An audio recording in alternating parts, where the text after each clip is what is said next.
looking at Zoe, and I'm actually laying across her abdomen or her diaphragm because I want her to consciously breathe. And I'm going to ask her to keep her eyes open. If she can, stop the rotation of the wrist.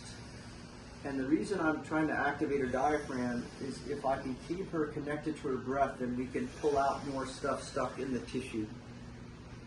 And it's just a matter of staying present with the feeling. And the emotions that come up when you have discomfort in your body, they're quite overwhelming.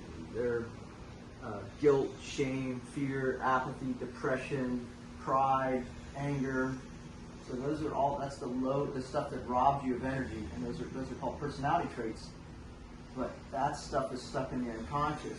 If you think that about someone else or yourself, then it ends up exhausting the body, because the unconscious is connected to the body and responsible for sort of running the body. And there's infinite levels of the unconsciousness.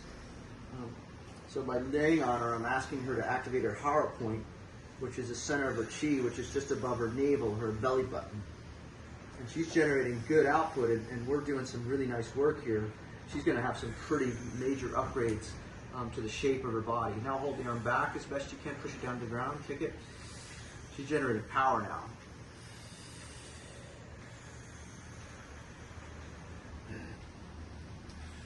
And every time I move her, I end up finding where she doesn't want to go, and it's my job as a practitioner to actually take her where she doesn't want to go. Because that's a bias or a perception that she doesn't think she can deal with. It's something that makes her uncomfortable at an unconscious level. Good, beautiful. So it doesn't matter what we work on or what the issue is, everything can be fixed. And it's her awareness that fixes it. And as chiropractors would say, the power that made the body is the only thing that ever heals the body. And that power is inside everything and everyone. And there's not anything that doesn't have that power in it. So the creative potential, the creative forces are always available. And that sounds a little esoteric and new age, but it's just a quantum physics fact. So every molecule and atom, they say that the protons of an atom never lose their spin. So nothing ever loses its energy. It just keeps changing its form.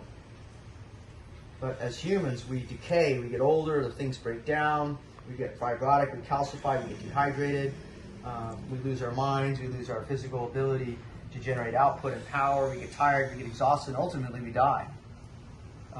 But guess what? You're not your body. You're pure consciousness and awareness. That's what the soul is. You don't have a soul, you are soul. Hold the arm down. So we're trying to connect the part of her that's permanent, her awareness and her consciousness, to the physicality, which is the perceived perceptions of limitation that she's created, which is in the reality, that's the shape of her body, her understanding of the universe. But people can get to a state of no thinking. But to do that, you got to clean out all of the programs and the triggers that show up in life. So the body work is a nice way to help let people get into those higher states. That's much better. That elbow was yelping like crazy. Now it's got power. Good. And relax. Now move the arm. Yeah. How's it feel?